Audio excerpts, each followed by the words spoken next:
Olá, queridos, nós estamos iniciando mais um podcast aqui da Casa dos Filhos. Hoje, de forma muito especial, nós estamos ao vivo aí pelo YouTube, também estamos no Instagram, você que acompanha pelo Instagram, e também estamos no Instagram, meu pessoal ali, pr.muriloleite, e queremos agradecer você que já está ligado conosco. Um podcast muito especial nós temos na tarde de hoje. Vamos falar de alguns assuntos importantes para o reino de Deus. Eu tenho uma pessoa, um amigo, né, que o Senhor nos deu. Eu sempre tenho falado que quando Deus ele quer te dar uma ferramenta, ele te dá coisas, né? Te dá coisas. Ferramentas melhores facilitam muitas coisas na nossa vida. Então Deus quer te dar uma ferramenta, ele vai te dar um objeto, um carro, uma casa, seja o que for. Agora, quando Deus quer te dar um presente, Ele te apresenta pessoas, né? E eu estou muito bem acompanhado hoje com o pastor Leonardo Aloísio, né? Ele vai falar um pouquinho. Pastor, uma boa tarde, obrigado pela sua presença. Glorifico ao Senhor pela tua vida e pela oportunidade que nós temos hoje de estarmos reunidos para falar um pouquinho das coisas relevantes ao reino de Deus. Obrigado, pastor Murilo.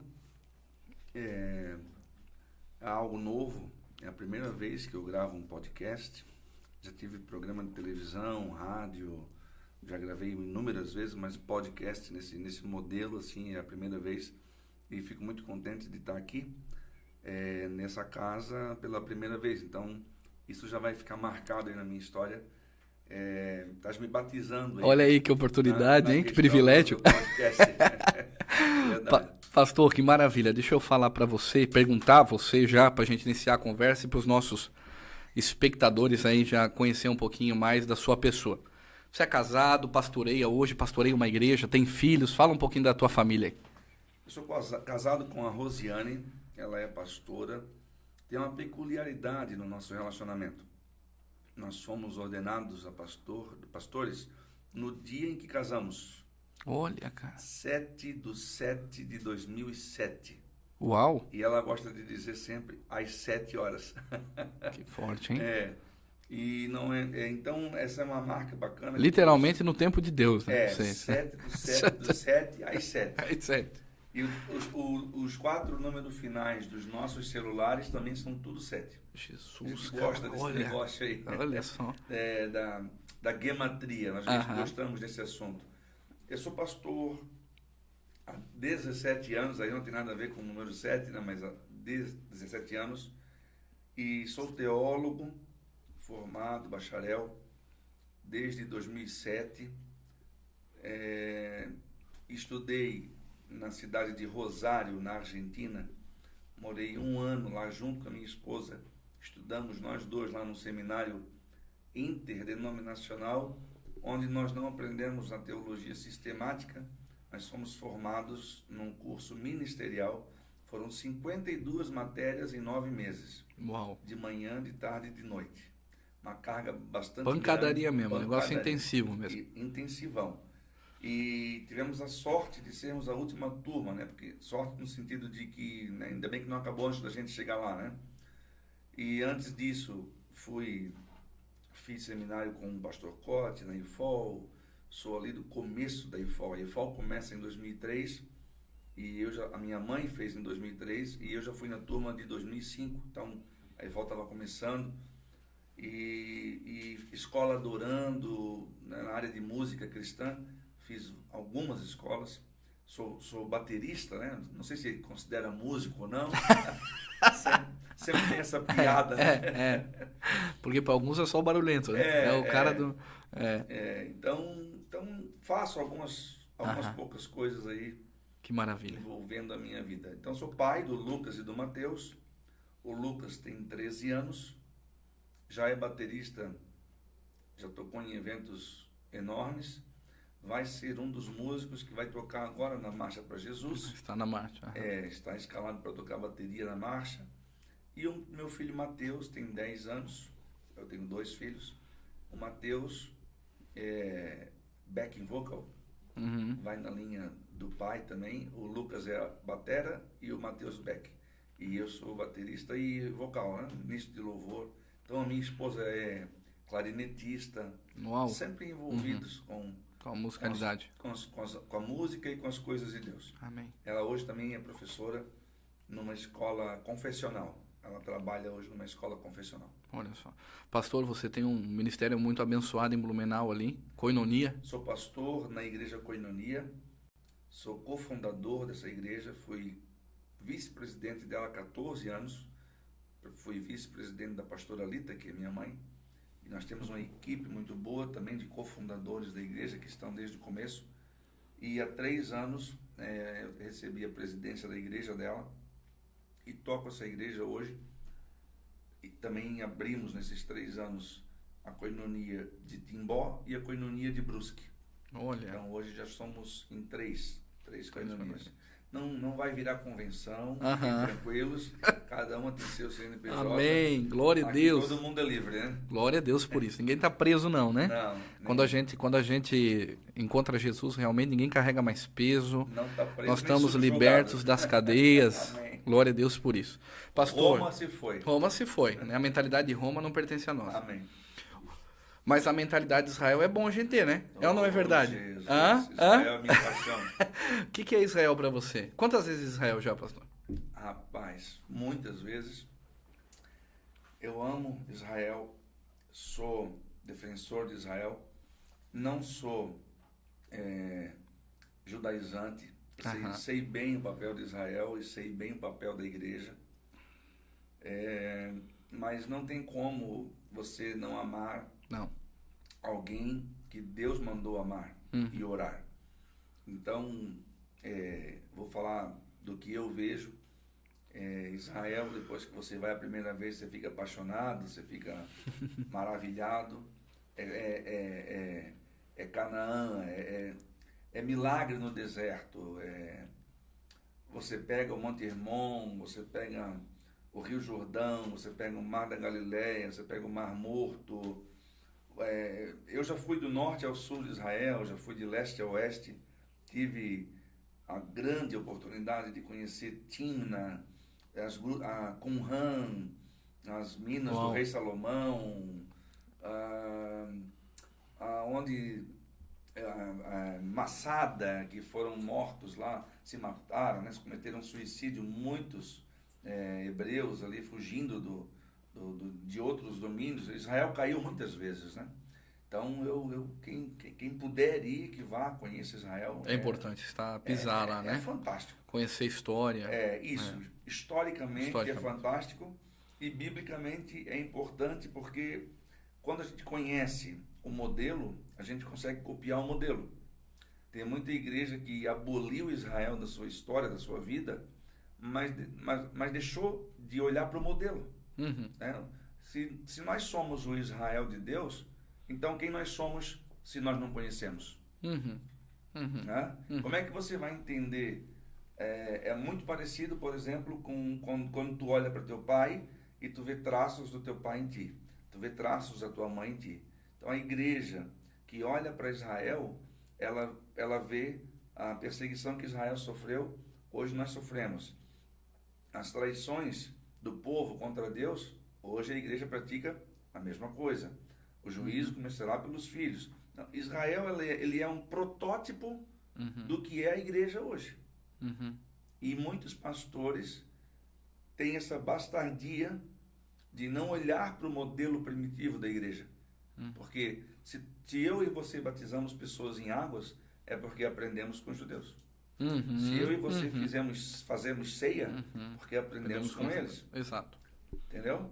Se eu e você pregamos a verdade e o reino de Deus, os pilares do reino de Deus, que não são comida nem bebida, mas justiça, paz e gozo, da onde é que nós extraímos isso? Da cultura de Israel.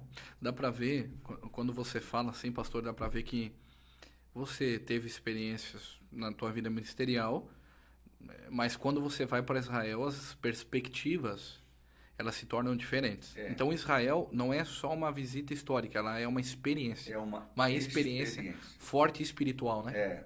Isso. É uma experiência. É como você ler sobre um bisturi e você ter um bisturi na mão. Você corta com esse bisturi. Aí tudo que você leu vira verdade. Uau. sobre o bisturi. Uhum. Você ir a Israel é usar o bisturi. Tudo que você lê na Bíblia é sobre o bisturi. Uhum. É sobre Israel. Uhum. Mas quando você vai, tu volta a outra pessoa. Outra pessoa. Não judaizante, mas ciente de que o que tu fazes é reflexo do que nasceu neles. Eu vi, inclusive, uma notícia nesses dias, agora, esses dias recentes, eu vi uma notícia, até uma página conservadora, cristã. Eu não entrei para ler a pesquisa, mas eu vi a manchete, que era a respeito de o que tinha ainda de governança da esquerda, tentando, estando à frente, né, do poderio de Israel, caiu, não está mais no governo, né, caiu. Olhando para Israel na parte governamental e trazendo para o Brasil, né, eu vejo que você é um valente, né, um valente nosso aqui do sul, poderia colocar assim, do sul do país. Eu estava conversando com uma pessoa que é muito representativa na minha vida, e essa pessoa falou assim para mim conversando sobre política, e disse a respeito do mapa político que está ao nosso redor aqui da América do Sul, Latina, do domínio do comunismo. Isso. Né? E essa pessoa ela falou assim, ó, nós temos que lutar e nós temos que orar sempre pela unidade, Brasil, Estados Unidos e Israel. Né? Enquanto esses três estiverem juntos, fortes e unidos, nós vamos continuar vencendo. Pastor Leonardo, você esteve com o presidente algumas vezes esse ano, né? Com o nosso querido presidente. Falo querido porque esse homem, ele realmente é muito querido, né? Quantas vezes você esteve com ele esse ano? Falar com o presidente, para mim, é difícil, porque é um misto de defesa governamental da pessoa dele e também um misto de amor pela pessoa que ele é. Eu tive a graça de poder conhecê-lo um pouco mais. Nos últimos meses eu tive com ele quase 7 vezes, 6 ou 7 vezes. E estive no Planalto, estive no Alvorada, estive também em outros eventos onde pude conversar com ele. O presidente é o que ele é. Parece redundante, mas não é. Ele é o que ele é. As frases que ele fala são as verdades que ele carrega. Ele sempre fala que Israel, não tendo recurso, é o que é, e o Brasil, tendo recurso, é o que é. Olha só. Então, para você ter ideia, pastor Murilo, Santa Catarina reflete um pouco do que é Israel. Nós temos um tamanho geográfico parecido, uma população parecida e o IDH parecido. O único IDH do Brasil que se assemelha ao de Israel é o de Santa Catarina. Uau. Nós temos a graça de viver aqui, né? Nesse lugar. É o melhor lugar do mundo. Muito bom. Só perde para Israel. Exato. Só para Israel. Só perde para Israel. Mas o nosso clima ainda é melhor. Nosso clima é melhor do que o de lá. Lá é seco, desidrata, você tem que beber muito mais água. E quando é inverno é muito intenso, né? Também. Muito, oscila de forma profunda, né? Você sabe que no Monte Hermon é neve o ano todo, né? Inverno e verão. Nossa. O degelo, isso dá uma pregação, guarda essa. Olha aí. O degelo do Monte Hermon gera a água que vem no Jordão. Uau. Ó quão bom e quão suave é que os irmãos vivam em união. É como um óleo precioso que desce sobre a gola das vestes de Arão.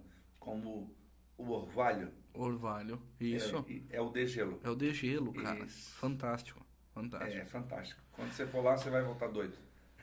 Vamos, eu vou estar em novembro. Em novembro eu vou estar lá e estou muito desejoso de ter essa experiência. Essas experiências. Faz uma call comigo de lá.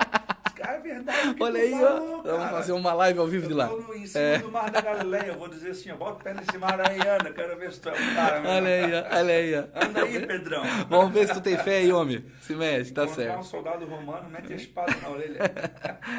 Pastor, e nós estamos aí, né, um ano de extrema política, o governo. Como que tá tudo isso agora, o momento do Brasil? Como é que você vê isso? Esse momento que nós estamos vivendo. Eu penso que o brasileiro teve uma aula de política nos últimos 6 anos.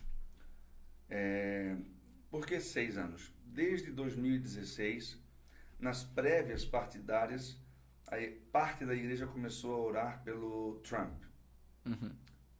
Por quê? Porque nós percebemos que o Trump apontava para Israel. Provavelmente você sabe disso, que para Israel voltar a ser nação, o voto Minerva foi do Oswaldo Aranha, isso. Mas o projeto começa no Bush, avô. Olha. George Bush, pastor presbiteriano. Olha só, cara. George Bush. Ele escreve uma carta, como se fosse uma carta para Deus, e diz nessa carta que o desejo dele era que Israel voltasse a ser Israel na sua terra. Porque eles tentaram várias vezes remontar o Estado de Israel, inclusive chegaram a pensar em montar Israel na América do Sul, dar um pedaço de terra para o judeu voltar a morar tudo junto, mas não deu certo, graças a Deus. Foi uma luta muito grande para eles voltarem para aquele lugar lá onde eles estão, que é o lugar original deles. George Bush escreve essa carta, ele, enfim, pastor, casado, nasce seu filho, George W. Bush, um dos presidentes dos Estados Unidos, que, por sua vez, começa a favorecer Israel, começa a olhar para Israel, e quando nasce o filho do George W. Bush, que se chamava George H. W. Bush, George Bush vô, George W. Bush pai George H. W. Bush filho. As três gerações apontam para Israel. Quando Trump começa a apontar para Israel, Deus começou a levar nós a intercedermos por ele, porque nós entendíamos isso. Nós entendíamos que os Estados Unidos era uma espécie, entre aspas, a guarda de Israel, a águia, quem guardava. E, enfim, começamos a orar para que ele fosse eleito, e ele fez um bom papel com relação a Israel. Tentou trocar o lugar do governo lá e tal. O Brasil também tentou, acabou não dando certo. Mas esse tripé é muito importante. Hoje nós vemos os Estados Unidos sucumbindo ao progressismo, com Joe Biden, o pederasta progressista, uma vice-presidente progressista, para não ser ofensivo, a Malala. Então nós vemos que o tripé está caindo, né? Trocou, não é mais o Netanyahu, agora é um novo presidente que também é progressista em Israel. E terminando a minha resposta, completando o que você me perguntou, o Brasil hoje é o foco dos olhares políticos do mundo. Do mundo inteiro. Por quê? Na década de 90, quando nós nos convertemos, não sei se você se converteu na década de 90, mas eu me converti ali por 91, 92, minha mãe levou-nos para a igreja evangélica. Eu já sou geração 2000. Uma comunidade. Nós escutávamos muito que o Brasil seria celeiro, mas celeiro de missões. A gente sempre entendia esse celeiro como envio de missionários. Certo. Mas hoje, pastor Murilo, com 7% das terras agricultáveis sendo exploradas no Brasil, 7%, nós somos 20% do alimento mundial. Uau.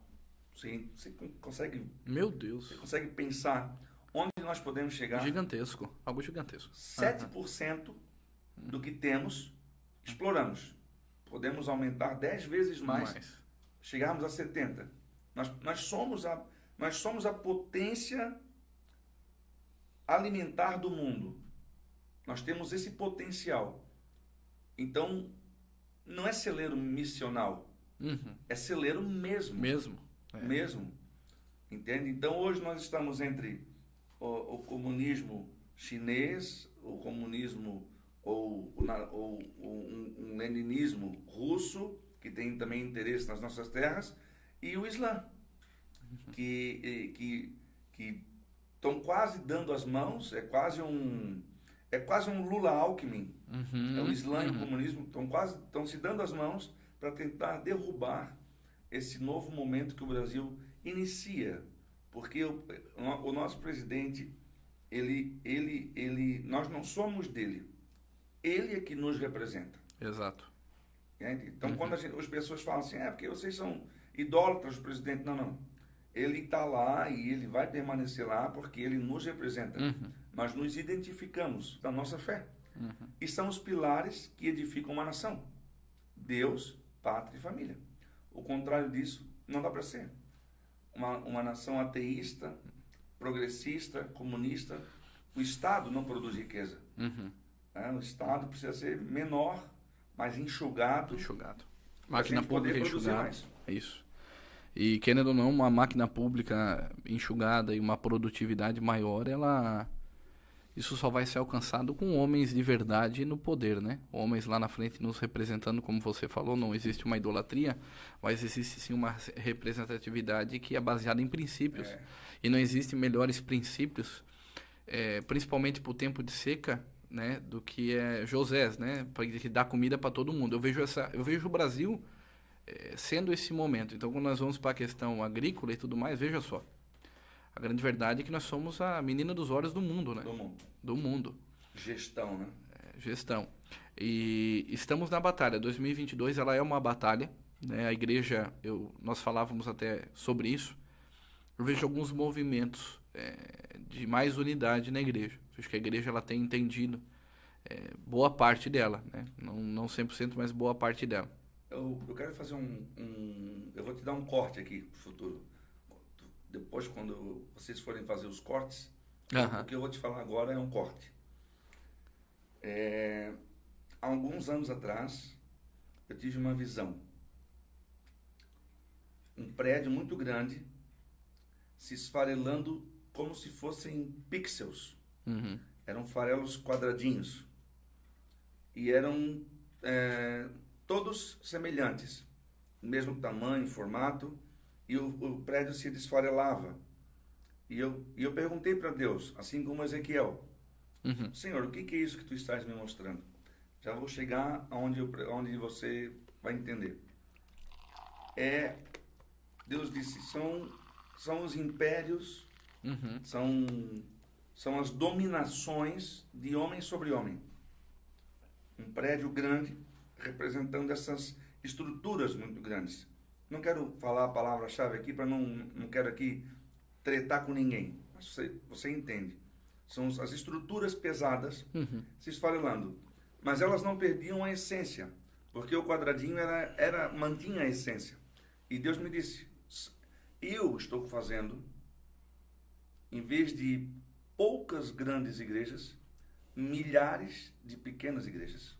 Uau! Porque eu quero orquestrar esse momento. Só que isso faz quase 10 anos. E se você fizer uma análise nos últimos 10 anos de quantas comunidades nasceram... Muitas comunidades. Essa visão cola. Cola, com certeza. Então eu estou vivendo hoje, como presidente do Conselho Estadual, um sonho plantado há 15 anos, que é o tempo que nós percorremos as estradas. 15 anos, pastor. Percorrendo o estado, fazendo amizade e relacionamento com conselhos, com homens de paz de cada cidade. E agora na pandemia nasce isso. Então, essa visão cola com o que Deus está fazendo hoje. Nós não temos um papa sobre nós.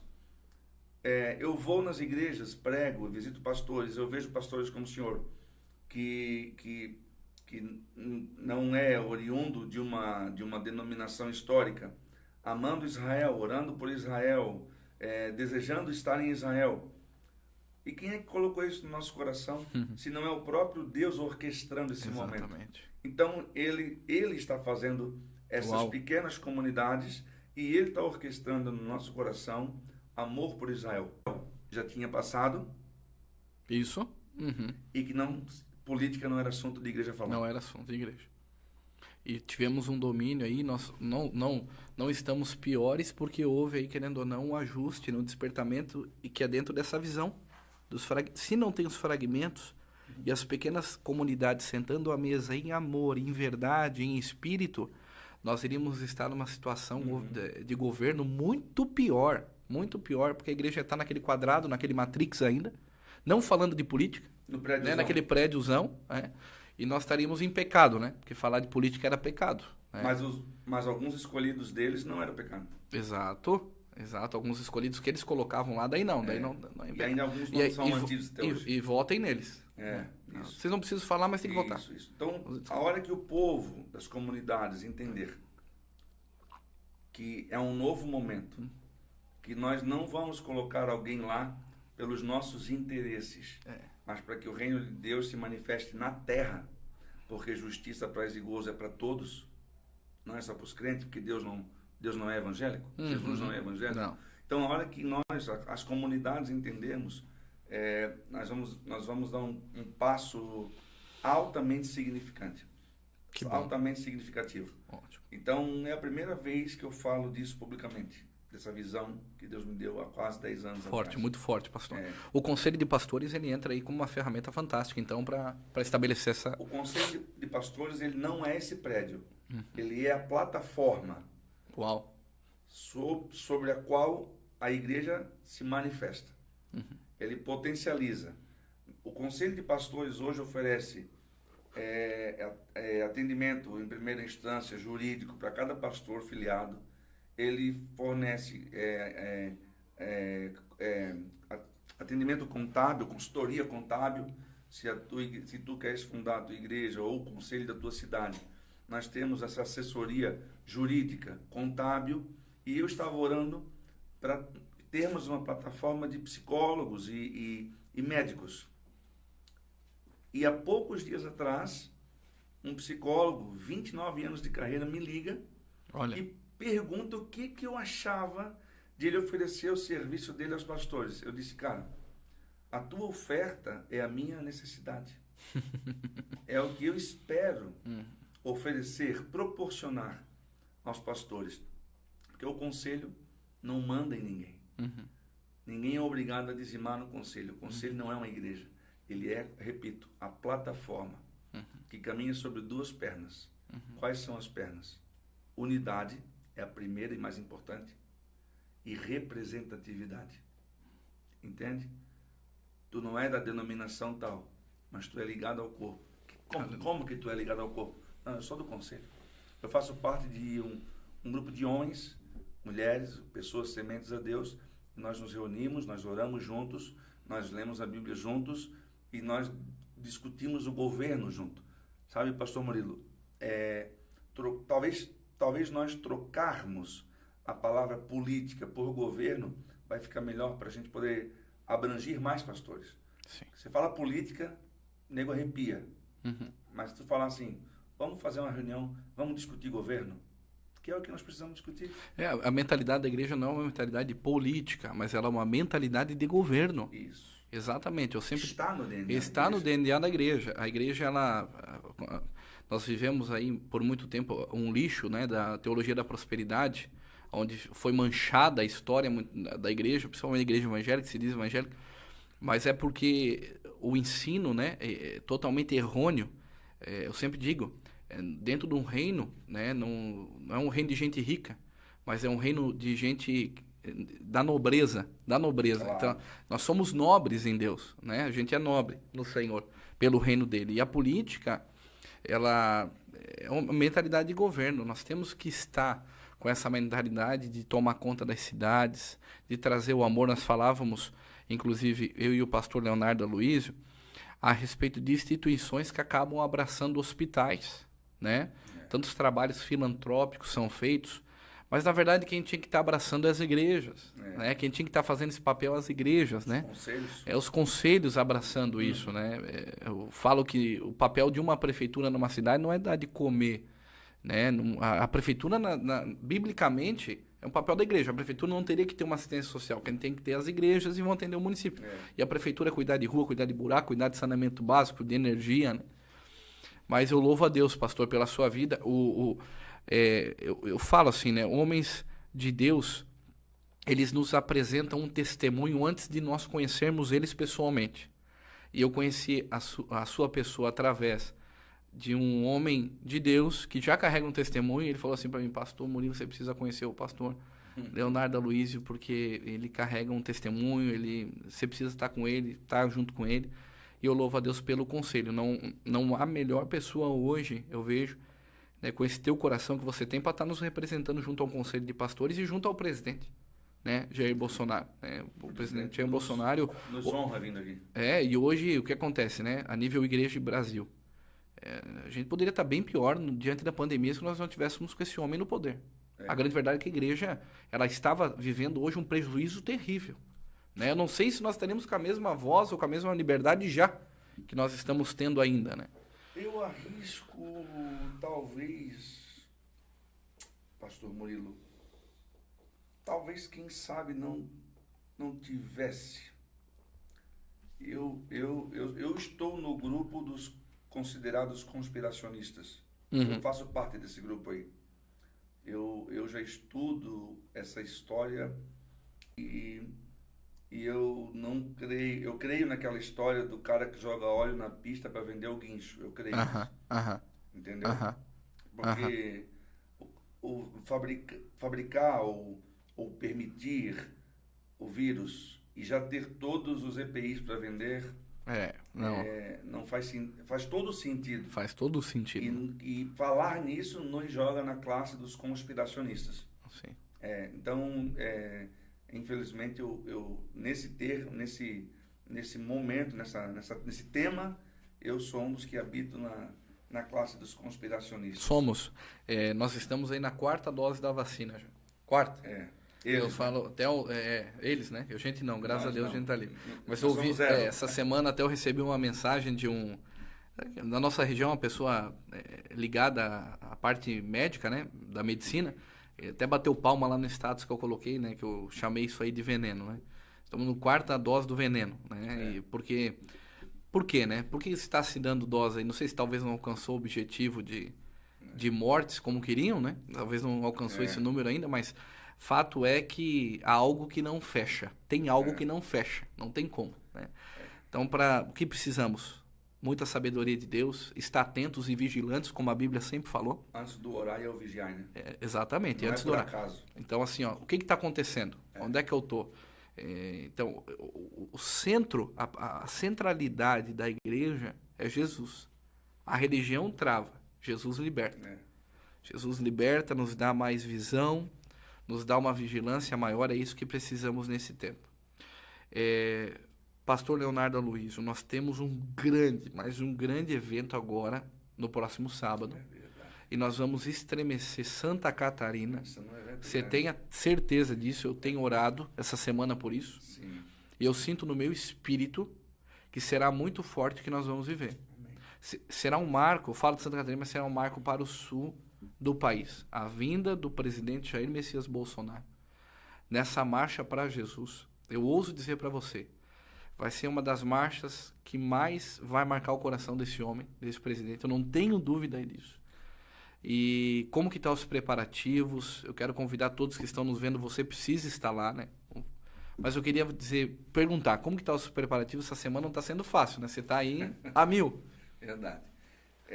Em abril, nós tivemos uma reunião na casa do presidente, todos os presidentes de conselhos estaduais do Brasil. E lá, cada um dirigiu a voz publicamente, convidando ele e tudo mais. E estávamos o pastor Ferrari, o pastor Aloysio e o pastor Ferro, os nossos segundos nomes, né? Estávamos lá. E ambos falamos para o presidente que nós profetizamos que o avivamento no Brasil começaria pelo sul. Uau. Que o fogo pegaria de baixo para cima. E profetizamos isso mesmo e cremos nisso.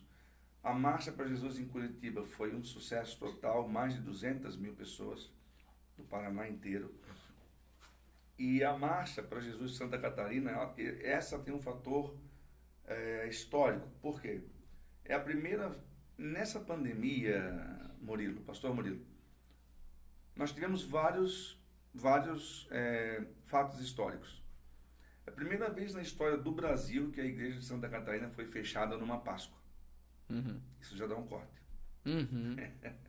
E eu tive a oportunidade de falar isso para o nosso governador com muita gentileza, mas falei isso na frente de uns 20 membros do governo e pastores. Eu pude dizer isso para ele, que ele, como cristão que que ele vai carregar essa pecha o resto da vida. Exato. De ter fechado. E a resposta foi pior do que o fechamento. que ele disse que também teve que fechar bares e restaurantes. E aí ele usou uma comparação a mais baixa que ele podia. Pior. Porque, né, nada se compara ao trabalho da igreja. Com o E a restaurante. igreja está no tratado que fundamentou a história do Brasil. Bares e restaurantes não estão. Né? Então, essa marcha, ela nasce de um ambiente muito forte. Ela estava engavetada, já fazia muito tempo que não era mais realizada, executada. E vou a Brasília, representando o conselho, representando os pastores. Luto lá pela nossa data. Quase que não deu certo. Era o dia 25, que é o dia oficial, projeto de lei.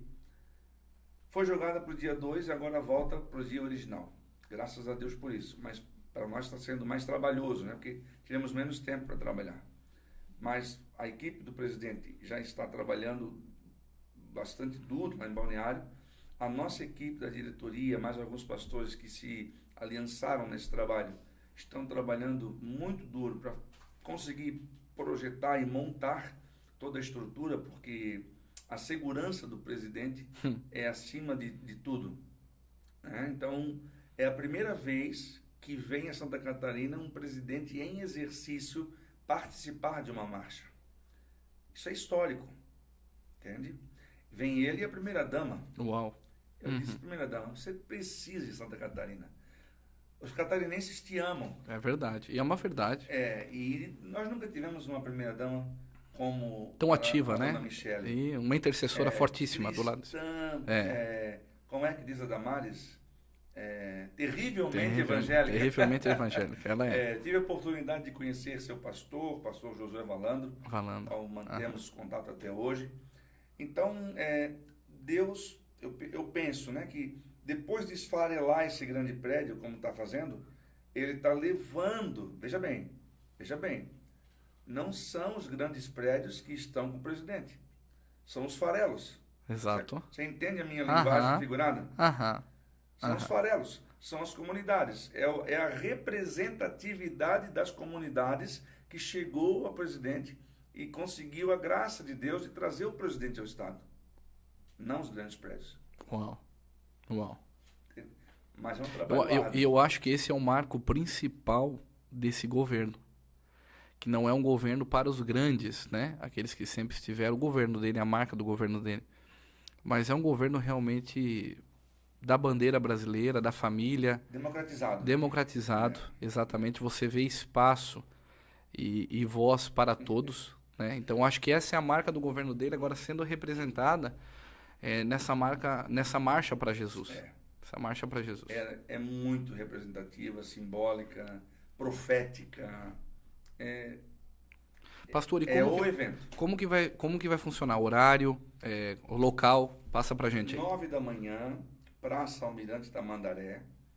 Então procure chegar bem cedo, porque... Isso é beira-mar ali, Praia Central. Praia Central. Nós vamos marchar na nova faixa de areia. Então, nunca houve, no Brasil, uma marcha na areia da praia. Meu Deus. E o presidente disse para mim assim, pastor, eu quero marchar com vocês. Eu disse, presidente, fica no palco esperando a gente. Sim. São 2 quilômetros. Não. Eu vou lá, eu quero marchar. Quem sou eu para discutir com o presidente? Eu quero pisar lá naquela areia lá. Pisar naquela areia. Yeah. Então, pastor Murilo, vai ser algo marcante, né? Eu imagino que isso vai gerar muito quadro pendurado na parede, muita imagem. E acima de tudo, além das imagens, fica o conceito. Né?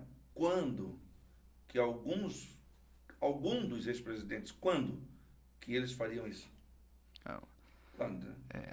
Quando você ouve assim, você contando, porque é algo que você vive, pastor Leonardo, você falando assim, estive com o presidente, estive na casa do presidente, aí você já se arrepia, né? A gente que ouve, né? Mas que negócio é esse? O cara tá abrindo a casa dele, né? Você olha imagens desse homem tomando caldo de cana, comendo pastel. Quem odeia ele fala que ele vive em campanha. É porque as pessoas não sabem que o mandato é passageiro e a gente segue sendo ser humano. Exatamente isso. Então, ele é esse cara aí. Ele é essa pessoa. Né? Ele é o cara que dá risada, dá bronca e volta a dar risada. É esse cara. Pastor, deixa eu fazer uma pergunta para você. Nós estamos orando, nós estamos na batalha, nós estamos se preparando. Eu creio que a igreja não está adormecida. Mas o que acontece com o Brasil se esse homem não se reeleger? Uau. Que pergunta difícil. Quando você for a Israel, faça questão, mesmo que não esteja no script, faça questão de conhecer o Museu do Holocausto. Lá você vai obter essa resposta. Lá. Já te dei. Então tá respondido. Já te dei. Você que não está programado a ir a Israel e quer já ter essa resposta o quanto antes, eu acredito que se você pesquisar um pouco aí, já vai ter algumas imagens, alguns vídeos que você já vai conseguir detectar do que acontecerá com o Brasil, né, se Jair Messias Bolsonaro não se reeleger. Ou não assumir. Né? Se reeleger. Assim, eu quero deixar uma coisa bem até clara, né? Diante da voz de Deus. Você falou de experiência. Eu vou falar da minha. O presidente já está eleito. Então, eu quero deixar isso bem claro aqui. 73. Então, assim, eu já estou dizendo a você, o presidente Jair Messias Bolsonaro já ganhou as eleições. Ele já está eleito. Tá bom? É a vontade de Deus e vai ter número de voto para isso. Mas é como o pastor colocou aqui, né? Então, eleito e assumir, duas coisas diferentes. Então, ele já está eleito, isso aí, e lambuja, né? Bem eleito o Brasil, ele fala isso e já. Ele sempre diz, né? Só Deus me tira dessa coisa. Exatamente, porque é uma realidade. Claro. É uma realidade, né? Hoje em Santa Catarina, pastor Murilo, desculpa lhe cortar, nós já somos em 600 mil CACs em Santa Catarina. Nós temos, claro que, levando em consideração a quantidade de armamento... Estou falando de porte de arma. Você que não... Explica o que é CAC, para o pessoal entender também. CAC é a sigla para caçador, atirador e colecionador, que voltou a ser praticado após a eleição do presidente Bolsonaro. Não é hoje, não funciona hoje através de projeto de lei, porque não passou, né, nas casas legislativas, mas funciona, nós somos CACs hoje, através de decretos. Ou seja, o presidente cumpriu na caneta mesmo o que ele prometeu. Então, hoje nós podemos ter uma arma, como tem, vários pastores já têm. Em Santa Catarina é o estado mais armado da federação, proporcional. Certo. Né? E nós, hoje, nós estamos em Jaraguá. Jaraguá faz parte da Rota do Tiro. Então, além de estarmos no estado mais armado, nós moramos na região mais segura do estado. Automaticamente, nós moramos na região mais segura do Brasil. Uau! Se Santa Catarina é o estado mais armado do Brasil, nós moramos na região mais segura, porque a quantidade de armas na Rota do Tiro, que é a de Brusque a Jaraguá... Essa é a rota. Rota do Tiro. A Rota do Tiro. Então, você vai vendo ali que essa cultura voltou a existir. Lembrando, pastor Murilo, lembrando que em 2013 é um dado fácil de associar. 2013. Pegou? 2013, no plebiscito do desarmamento, o povo brasileiro votou, 65% dos brasileiros queriam ter o direito de ter armas. 65%. Queriam permanecer com o direito de ter armas.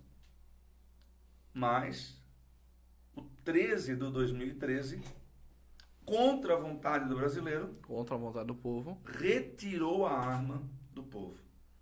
Um povo desarmado é um povo subjugado. Então, reverte tudo isso que eu estou falando. É bom deixar bem claro que desarmou o povo de bem, né? Claro. Deixar bem claro que... falando de cidadão de bem, né? Cidadão de bem, né? Eu não vi bandido nenhum entregar arma. Pelo contrário, eles tiveram... Armaram mais. Armaram mais. Então, hoje, né, fica aí a mensagem que hoje o Brasil ele voltou a se armar, e não só a se armar, mas ele está politizado. O brasileiro hoje sabe o nome dos ministros, e não sabe o nome dos jogadores de futebol. Exatamente. Isso é Mudou, maravilhoso. cara. Isso é maravilhoso. Tava falando Mudou. pra você, né? Exatamente. Nos últimos 6 anos de política. Nós não de sabemos governo. nós não sabemos direito quem vai pra Copa e tem Copa esse ano. Rapaz, Não eu se nem fala da sei Copa. da Copa, Não se cara. fala de Copa do Mundo, mas Nem está falando sei, nem exatamente. Eu comprei uma camiseta do Brasil por causa da cor, mas fiz questão de comprar sem o símbolo daquela empresa que faz a gestão lá. Porque o Brasil não é ela, né? O Brasil é o Brasil, né? Brasil é o Brasil. É muito maior que a seleção Uau. brasileira. Então, vamos orar, porque inclusive já teve aí um ministro grandão aí falando que Bolsonaro só se reelegeria por cima do cadáver dele. Então nós temos que orar. O mundo espiritual se move por palavras liberadas. Qual que é o conselho para o que a igreja precisa fazer? Executar. O que a igreja precisa fazer nesse ano aí? O que a igreja precisa fazer? Pastor, se o Brasil está como está, grande parte da culpa é da igreja. Então, ensina o menino no caminho que deve andar. O que a igreja tem que fazer? A igreja precisa discutir governo. Certo. Isso é execução da O igreja. pastor precisa entender governo. Pastor precisa entender Nietzsche, Karl Marx. Tá, vamos lá. Até eu quero fazer um parênteses aqui. Que eu vi uns boa pinta aí falando que pastor ele jamais deve direcionar questões políticas para as suas ovelhas. Mas eu quero falar sobre isso. Então, peraí. Um pastor aconselha o matrimônio. O pastor aconselha como cuidar dos filhos. O pastor aconselha como cuidar de dinheiro. Mas em quem votar, o pastor não aconselha, então? Eu quero entender isso. Duas coisas que a igreja perdeu a autoridade e agora tem que recuperar. Gestão e governo. As crianças crescem na igreja, a escola pública não ensina gestão nem governo. A igreja não ensina gestão nem governo. Quem é que vai ensinar? Se nós não ensinarmos, o Estado vai ensinar? Jamais. Não, jamais. Porque a falta de conhecimento mantém o povo preso. Exato. O contrário disso é Jesus. Conhecereis a verdade e a verdade vos libertará. Então a igreja precisa voltar a discutir empreendimento, gestão financeira, gestão emocional. Essa é a execução da igreja. O coach entrou na igreja com tudo. Gestão emocional. Mas e a gestão do empreendimento? A gestão do empreendedor, de nós caminharmos para frente. Lembra quando Deus fala com Josué? Não te desvies nem para a direita, porque a direita extrema se encontra com a esquerda extrema, nem para a esquerda. E o Bolsonaro tem um corte do Bolsonaro no YouTube, onde ele diz, eu sou o centro. E o pessoal malhou, e é exatamente isso. Um governo tem que ser o centro. Ele precisa dialogar com os equilibrados de cada lado e os desequilibrados deixar falando sozinho.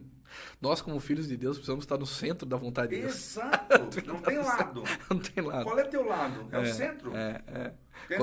Quando Jesus está na sinagoga, ele chama aquele homem com a mão ressequida, ele fala assim, vem para o meio, vem para o centro. Sai da direita, vem para o meio. Então a igreja deixou de aconselhar nessas áreas.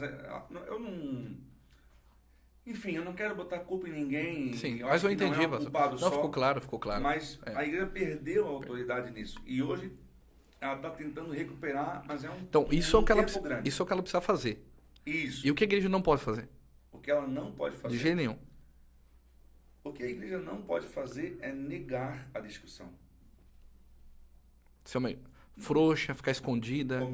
Omissa. Todo Ótimo. pastor isentão olha aí. vai para o paredão do holocausto junto com aqueles que eles consideravam bolsominions. Uau. Os mornos. Esses são os mornos. Os isentões. Porque os de esquerda, enfim, né? Eu acho que eu vou pagar caro pelo que eu vou dizer aqui, mas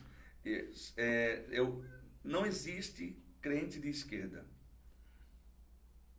É um baita de um corte. Tô lascado. Mas esquerda nasce no ateísmo. Exato. É como dizer que eu sou um flamenguista vascaíno. Não existe. Entende? Não existe. Se tu é esquerda, tu nasce naquela base. E se tu é cristão, tu nega a tua fé para ser uma esquerda. Então, se tu se diz cristão de esquerda, tu não é bem nem cristão e nem esquerda. Tu não serve mais para lado nenhum. Entendeu? Então, às vezes a pessoa, ela opta por votar em partidos que ela considera mais equilibrados, mas ela não estuda a linha ideológica daquele partido. E ela acaba elegendo pessoas... Até então, quando nós íamos votar, dentro desses aconselhamentos eu deixava algumas coisas claras. O que é preciso entender, até eu creio que as últimas eleições ainda isso foi muito claro, assim, mas está mudando muita coisa. Eu falava assim, ó, sobre essa ideologia partidária que precisa ser estudada. Isso aí é fato, precisa ser estudado isso, porque quando você vota num candidato, eu sempre falei isso, você vota num candidato, você não está votando no candidato, você está votando no partido do candidato, porque o partido dele, ele eleito, ele vai ter que cumprir com aquilo que o partido tinha proposto. Então você votava no partido. Isso continua, lógico, isso continua. Né? Você vai falar dos partidos da bandeira vermelha, é bem claro o que eles querem. Então, mas agora nós vemos também que a sigla partidária está um pouco mais fraca diante do tamanho da guerra. Você vê de um lado um povo maquiavélico, um povo maligno, e você vê de um lado um povo do bem. Né? Mudou, pastor Leonardo Luiz, mudou um pouco, né? Aí, você falou alguns minutos atrás a palavra discernimento. Tem muitos candidatos que tiraram a camisa vermelha, botaram outras cores de camisa, mas a ideologia deles segue sendo. Sabe É o jogo do interesse. Sabe, o cara começa a vir na igreja, começa a se vestir igual os crentes, mas lá no fundo ele não se converteu.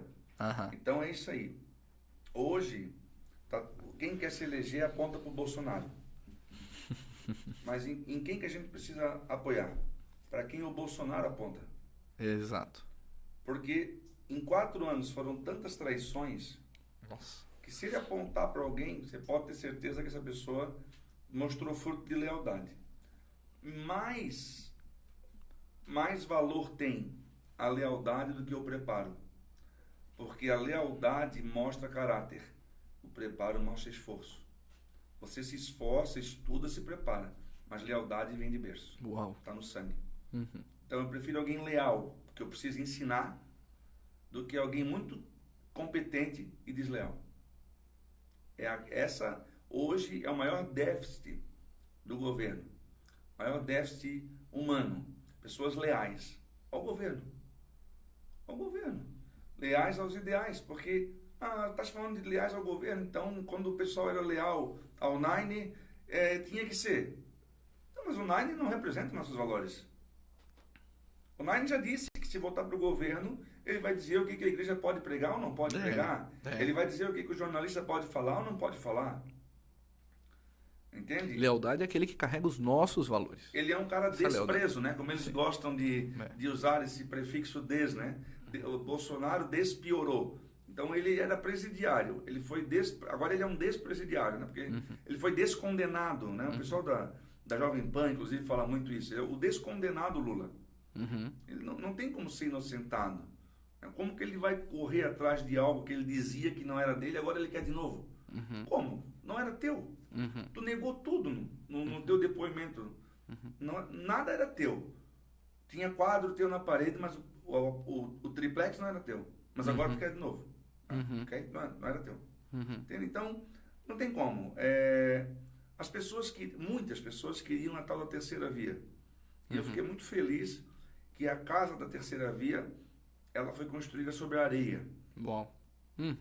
Então, várias terceiras vias já declinaram, sucumbiram diante da grandeza dos dois polos, o polo da marginalidade e o polo dos nossos valores. Tu pode não gostar do formato do Bolsonaro, mas se tu é um cristão, tu vai gostar dos valores que ele defende. Exatamente. Tu pode não gostar da arma que tu tem hoje, mas tu vai precisar dela para te defender. Entende? Eu quero ter uma arma de 25 mil, mas a minha custa 4. Ok. Mas se vier um ladrão, tu não vai usar, porque a tua custa 4? Não, eu vou usar. Vou usar o que tu tem. Entendeu? Quem sabe depois dele virão outros leais aos nossos valores e mais polidos. Mas, sinceramente, muitos cortes rápidos dele eu gostei e eu faria igual. Faria igual. Faria. Ele me representa. Tem como a gente formar uma aliança aí de lealdade de Brasília a Santa Catarina? Nós temos senadores, temos deputados esse ano e temos o presidente. Tem uns aventureiros falando que Deus falou com ele que eles vão ser o presidente, o mesmo Debbie Lloyd da cabeça. Acho que se eu assisto o filme do Debbie Lloyd, não é tão louco que nem esse cidadão aí. Busca pelo seguidor. Né? Exatamente. E pelo seguidor, pelo poder, acho que...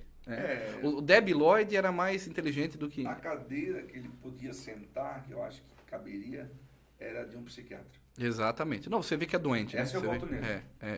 Você vê claramente que é uma pessoa doente, é uma pessoa assim, ó, extremamente doente, inclusive. Mas enfim. Pastor, você viu o projeto do povo aí para fazer a eleição via Pix? Não vi. Vou te contar. Não sei se os nossos amigos já viram. A eleição via Pix é o seguinte: cada pessoa que votar no presidente envia um Pix para uma conta. Não será aceito o segundo Pix do mesmo CPF. Essa contagem valeria para validar os votos em quem votou no Naine ou no Bolsonaro. Olha, cara. 70 milhões de votos, talvez. Então, assim, R$1. E a decisão Pix de R$1. Deixa eu te perguntar, a decisão do voto impresso já está descartada, não terá então? Já está descartado totalmente ou ainda há uma esperança? Não vai acontecer. Não. Eu vi nos Estados Unidos um estudo sobre... Apuração, né? A nossa briga hoje é pela apuração, contagem pública dos votos. O que aconteceu nos Estados Unidos, foram fazer um teste com a urna lá eletrônica, trouxeram e fizeram o teste e lá pegaram 3 pessoas e as 3 votaram no mesmo candidato, né? E foram ver o resultado. De 2, o voto foi para o outro e só um voto foi para aquele candidato. Então, as 3 votaram no mesmo, de 2, foi no outro, daí foi... feito, né, que vai ser voto impresso. Então, devido a esse teste que foi feito lá, porque eles fizeram esse teste para ver a facilidade de acessar o sistema. Da manipulação, como é fácil. Mas, voltando a falar dos candidatos, tu vai na padaria, tem um pré-candidato a deputado estadual. Tu vai cortar o cabelo, tem mais um. Tu tropeça numa pedra, tem mais um. Tu vira uma esquina, tem mais um. Então, tá igual a eleição para vereador, né? Muita coisa. Eu lamento um pouco por isso, porque para você conseguir um emprego numa boa empresa, você tem que ter um currículo. Mas para você ser legislador e representar o povo, você só precisa ser popular ou rico. Né? Que disparidade, né, cara? É uma coisa absurda. Cara, mas o nosso meio, né, pastor? Mas isso, inclusive... inclui o STF, né? Vamos puxar a culpa para nós de novo, né? O nosso meio tá assim. O nosso meio tá assim. E o STF, querendo ou não, também ele vai, fora aqueles que o presidente também é muito parecido, né? Não necessariamente tem que ser um juiz para ser um ministro. Exato. Tem que ter notório saber jurídico. Exato. Então, é bem complexo essas questões. Agora, dessa aliança de lealdade, vamos usar essa aliança de lealdade. Nós temos o presidente e os deputados aí. Você vê que o nosso Estado, então puxar para cá, nossos representantes, nós estamos, tá legal, tem homens aí que o presidente está depositando confiança, esses que você apontou que ele pode apontar como leais e que estão com ele. Nós já estamos com esse campo preenchido? Esse time está completo já ou ainda não? Essa eleição de 2022, ela elege um senador apenas. E é o nome que o presidente já indicou e, enfim, considera como filho, que é o Jorge Seife. E ele encaixa exatamente no perfil que eu falei para você há poucos minutos. Ele é alguém chamado outsider. Ele nunca elegeu cargo eletivo. Ele nunca trabalhou com cargo eletivo. Ele foi executivo. Ele foi chamado para trabalhar pela competência dele no setor. Ele revolucionou a Secretaria da Pesca, que antes era um ministério, virou secretaria. O presidente tem dezenas de vídeos na internet falando do que o Jorge fez na secretaria. E pela lealdade, não pela carreira política, ele foi escolhido para ser o senador do presidente. Pela lealdade, que coisa linda isso, hein? Que forte. Tem gente com muitos mandatos, não tem história para chegar em Brasília. Muitos mandatos. Mas a lealdade trouxe o SAFE até a indicação do presidente Bolsonaro. Então, o que nós precisamos hoje? O maior poder do Brasil hoje? Senado. São os únicos que podem tocar no STF.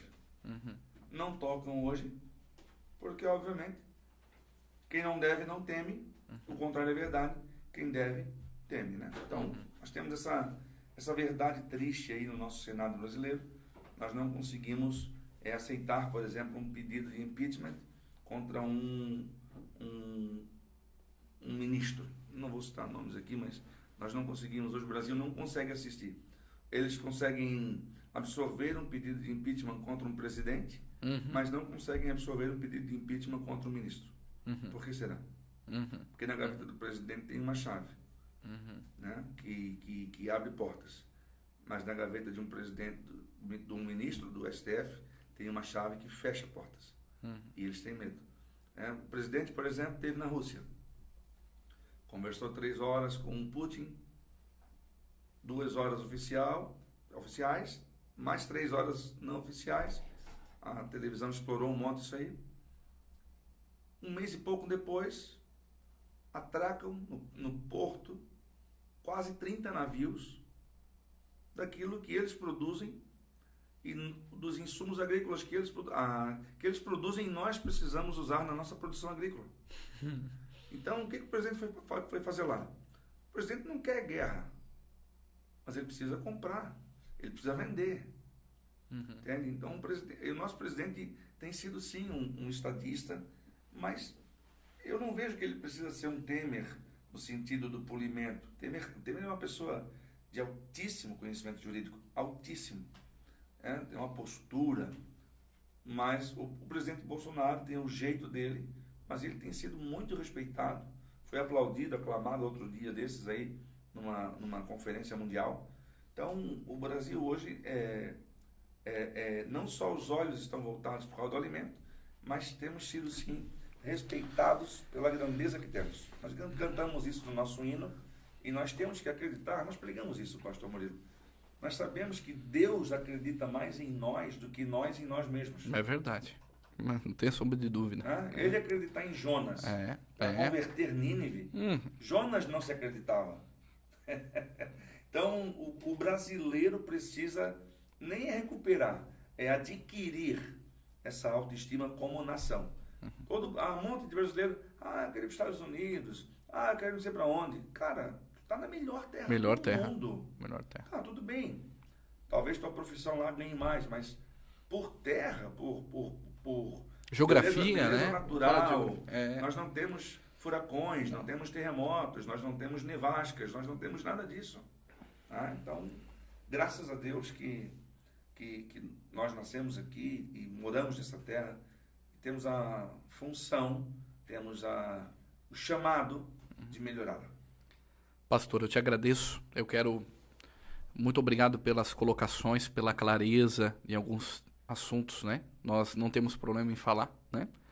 Nós temos Jesus e somos livres, né? Livres para colocar nossa opinião, temos uma responsabilidade com uma igreja, com um rebanho, e a gente quer que as nossas ovelhas elas possam desfrutar do melhor de Deus nas suas vidas. Então, o que eu diria para você que está nos vendo nessa tarde, fique atento a essas eleições, aos candidatos, né? O pastor Leonardo Luiz, ele deu uma dica muito boa. Olhe para o Bolsonaro e veja para quem o Bolsonaro está apontando, né? Veja isso. Nesse ano nós temos em Santa Catarina, eu diria aí alguma chapa a nível de estado, né? Eu já dei até um apelido, a chapa do nojo, né? Tem uma chapa aí de uma junção de um governador atual que... A única coisa que não foi governador, né? Nós tivemos um pior governo da história, acho, de Santa Catarina. Foi um dos piores governos da história, né? Eu, quando me entendo como criança e chegar nessa idade, acho que esse foi o governo mais terrível que teve no estado de Santa Catarina. Mas nós temos um povo com um coração muito pro trabalho, um povo muito, muito forte. A grande verdade é que o nosso povo ele é um povo que acredita na conquista, o povo catarinense, né? Então, por isso que o estado não está pior. Os barriga verde. Os barriga verde, né? Isso mesmo, os barriga verde. Então, Tem uma chapa que montou aí, que é a chapa do... Coisa que não tem aí é fazer com que a gente respire, né? Respire com facilidade.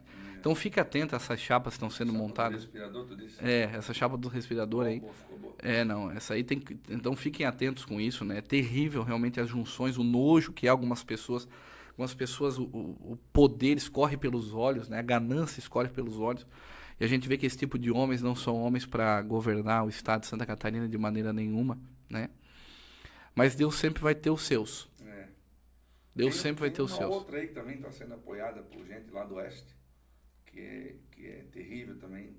Está bem difícil a nossa eleição esse ano. Tá bem difícil. Santa Catarina está bem complicado. Vamos orar. Até agora, a indicação é única aí para o Senado mesmo.